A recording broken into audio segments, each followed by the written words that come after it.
Hola, ¿qué tal, amigas y amigos, seguidores y seguidoras de este su podcast favorito, Charlas entre Profes? Quien les habla, Eduardo Carlos Alcocer Castañeda, su anfitrión, compañero y amigo en este su podcast favorito. El día de hoy, amigas y amigos, comenzamos con un agradecimiento a todos ustedes, porque pues bueno, nuestras redes sociales ya cada vez tienen más seguidores y seguidoras. Es un gusto el poder acompañarlos cada semana en este podcast, que aunque ya saben que es un poco cortito de duración, nosotros procuramos que sea de larga reflexión, que los temas que analizamos, aunque sean cortos y concisos, los lleven a ustedes a reflexionar sobre su propia práctica docente. Y no importa si no son docentes, amigas y amigos, si nos está escuchando algún ingeniero, si nos está escuchando algún licenciado, algún médico, algún dentista, algún barrendero, algún obrero, no importa, la pedagogía no cierra sus puertas, al contrario, se nutre de diferentes voces, de diferentes perspectivas de vida. Y bueno, amigas y amigos, comenzamos nuestro podcast con esta sección que ustedes nos han comentado en nuestras redes sociales que les agrada mucho, que es el de la manzana podrida. Y bueno, desgraciadamente la manzana podrida de esta semana sigue siendo, como lo ha sido en semanas anteriores, pues para el conflicto armado que se vive en Europa, para ser más precisos, el conflicto que se está dando entre los países de Ucrania y el país de Rusia. Es una situación que aunque mucha gente dice, pues está sucediendo al otro lado del charco, no nos afecta. No, amigos, amigas, desgraciadamente esta guerra, más allá de todas las situaciones que pudiésemos llegar a creer o a pensar, pues está afectando a todo el mundo. Si ustedes se han dado una vuelta por los supermercados o simplemente por sus mercados locales, podrán darse cuenta que ya cada vez los productos son más caros. Y sí, me podrán decir ustedes en su casita donde nos estén escuchando que pues se debe a la crisis del COVID-19, se debe a la inflación, sí, pero también ya hay varios estudios que mencionan que el impacto de esta guerra entre Ucrania y Rusia pues ya está siendo demasiado directo en esta parte de la inflación de alimentos y la escasez también de algunos, amigas y amigos. ¿Por qué? Porque si ustedes no lo sabían, Rusia y Ucrania son de los principales productores de grano a nivel mundial. Entonces, pues bueno, al estar siendo devastadas estas tierras y tener este conflicto, pues bueno, está generando esta escasez de estos productos y la alza de precios en estas situaciones. Y pues bueno, esperemos que en alguno de estos países, o en ambos, mejor dicho, quepa la prudencia y pronto den el cese al fuego, porque lo hemos mencionado en ocasiones anteriores aquí en Charlas entre Profes, la violencia no soluciona nada, amigas y amigos, solamente aumenta el desacuerdo, aumenta el dolor, y esperemos que a través del diálogo y a través de la toma de acuerdos puedan solucionar este conflicto. Pero bueno, por el momento Rusia y Ucrania pues se llevan la manzana podrida de esta semana. Y en nuestra sección principal, que es la tarea, nos dimos a la tarea, valga la redundancia, de investigar sobre los temas por los cuales ustedes votaron esta semana para poder abordar aquí en este podcast. Y esos temas fueron el de la pedagogía autogestionaria y el de la pedagogía no directiva. Y bueno, como vamos a demostrar que sí hicimos la tarea, vamos a precisar nuestros apuntes. Y bueno, aquí en nuestros apuntes tenemos que la pedagogía autogestionaria es la creación de una pedagogía diferente a la tradicional, o busca, mejor dicho, la creación de una pedagogía diferente a la tradicional. ¿Cómo se procura o cómo se busca que sea esta creación o esta pedagogía no tradicional? Pues se busca que sea a través de una organización escolar claramente novedosa. Y bueno, ustedes me van a decir a través de, o más bien en sus casitas donde nos estén escuchando, cómo es esta organización escolar novedosa o a qué se refiere con una organización escolar novedosa. Básicamente están tomando en cuenta algo que se llama autogestión. Y la autogestión nos mencionan que es la toma de conciencia de la sociedad que puede y debe renovarse permanentemente a partir de una nueva forma de asunción por parte de los individuos. ¿Esto qué quiere decir? Que la autogestión significa que nosotros como individuos que formamos parte de una sociedad tenemos que decidir y tenemos que ver por nuestro propio bienestar y tenemos que hacer por encontrar los medios para lograrlo. Es decir, no debemos de dejar que solamente el gobierno, que solamente las políticas institucionales, las políticas gubernamentales nos lleven a ese cambio, sino que nosotros debemos de buscar también nuestros propios medios para generar este cambio. Y entonces es así que la pedagogía autogestionaria pues toma este concepto de autogestión para poder realizar sus fundamentos. Unas características generales que tiene esta autogestión pedagógica pues son las siguientes, amigas y amigos. Aquí los alumnos son considerados como sujetos con responsabilidad de aprender y que sean perfectibles. ¿Esto qué significa? Que el alumno debe de tomar conciencia de que él es partícipe directo de su propio proceso de aprendizaje. Es decir, volvemos al punto, si nosotros como individuos no vamos a, por decirlo así, a ser responsables totalmente al gobierno, a las altas esferas, el alumno tampoco va a ser completamente responsable al docente, sino que él también debe de hacerse responsable de su propio aprendizaje. También nos menciona que aquí el profesor renuncia, por decirlo en esa palabra, renuncia al poder y cumple con las necesidades del grupo. Es decir, que se coloca a disposición de sus alumnos, de sus intereses, de sus motivaciones.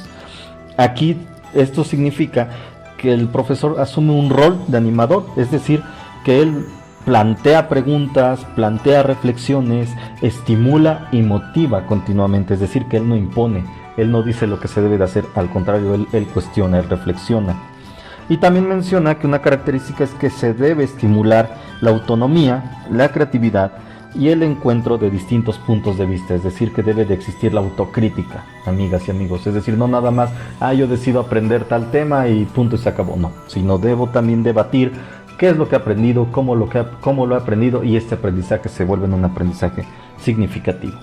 Ejemplos de esta pedagogía autogestionaria, hicimos la tarea y encontramos en nuestros apuntes, pues la pedagogía libertaria, que surge en Hamburgo en el año de 1920 para ser exactos, y aquí nos dice que esta pedagogía libertaria tiene como primer objetivo la libre expresión del alumno, es decir, que el alumno se va a partir del interés y de la expresión del alumno. Nos dice que el niño, o en este caso los alumnos, son los elementos principales de la comunidad escolar. También nos menciona que la autoorganización está concebida como la organización propia de los grupos, es decir, cada grupo decide cómo se organiza, cómo resuelve sus problemas, cómo va a tomar en cuenta sus propios procesos de aprendizaje. Y nos menciona aquí también, y esto me parece muy interesante, a menos que ustedes difieran con nosotros, que la concepción del aprendizaje es de un aprendizaje informal. Efectivamente, amigas y amigos, informal. Esto significa que es basado en el interés de los alumnos. Considero que esta parte, a manera muy personal, ya saben que aquí es un espacio de reflexión, es un tanto complejo quizás el análisis, porque bueno, si bien es cierto que debemos de partir del interés, de la motivación de los alumnos, ¿qué tanto sería tan propio y tan adecuado solamente basarnos en el aprendizaje informal? ¿Esto por qué? Porque lo hemos discutido en ocasiones anteriores. Pues nosotros respondemos a tratados internacionales, respondemos a agendas internacionales y se le pide al individuo ciertas características y habilidades. Entonces supongamos que no congenian con los intereses de los alumnos, pues tal vez estarían en desventaja, ¿no? Pero bueno, eso sería un debate tal vez para otro programa, un debate algo interesante, considero yo. Y bueno, otro ejemplo es la pedagogía institucional. Esta surge en Francia en el año de 1960 y básicamente se resume en que hay un análisis y un perfeccionamiento grupales, es decir, que dentro de los grupos existe un constante proceso de análisis y un constante proceso de perfeccionamiento para llegar a alcanzar el éxito. El segundo tema que tenemos en esta tarea, ya para dar cierre a este podcast, o esta emisión de este podcast por esta semana, es la de la pedagogía no directiva, o también conocida como la enseñanza centrada en el estudiante. Esta pedagogía no directiva toma sus bases del psicólogo Seth Rogers, que las estipuló en la década de los 60 en Estados Unidos. Y nos dice que tiene como antecedente a su vez la psicología humanista. Y como sabemos, la psicología humanista busca la conciliación entre los factores biológicos y los factores sociales para el desarrollo de la personalidad. Entonces, esta pedagogía no directiva toma en cuenta lo que es la psicología humanista y nos menciona que tiene diferentes características o ciertas características, y entre ellas son las actitudes del profesor. Nos menciona que el profesor debe tener 3 actitudes principales. Una es la autenticidad, es decir, que nos pide que no se usen máscaras, que no se usen formalismos, no se usen cosas, sino que el profesor debe de ser auténtico. Nos menciona que debe de haber una aceptación y un aprecio hacia los estudiantes, una aceptación y un aprecio genuinos, y debe de haber una comprensión empática, es decir, que debe de existir esta comprensión acerca del sentimiento, de las necesidades, de los intereses del alumnado, de los compañeros incluso. Y nos menciona en esta pedagogía no directiva que sus recursos que utilizan son el contrato. Y vaya, esto se me hace muy interesante, amigas y amigos. El contrato nos dice que es literalmente los acuerdos escritos a los que van a llegar el profesor y el alumno, y estos se firman al inicio del ciclo escolar. Quizás algo parecido a lo que nosotros manejamos regularmente como reglamento escolar, con la gran diferencia que el reglamento escolar generalmente pasa por un proceso de discusión entre maestros y se les da a conocer a los alumnos o a los padres de familia, pero aquí no, aquí es una negociación previa entre el docente, el maestro y el alumno, y llegan a un contrato que lo firman a ambos. También nos menciona la enseñanza tutorial, donde nos hace referencia que es primordial el papel de los padres de familia para poder afianzar los aprendizajes en los alumnos.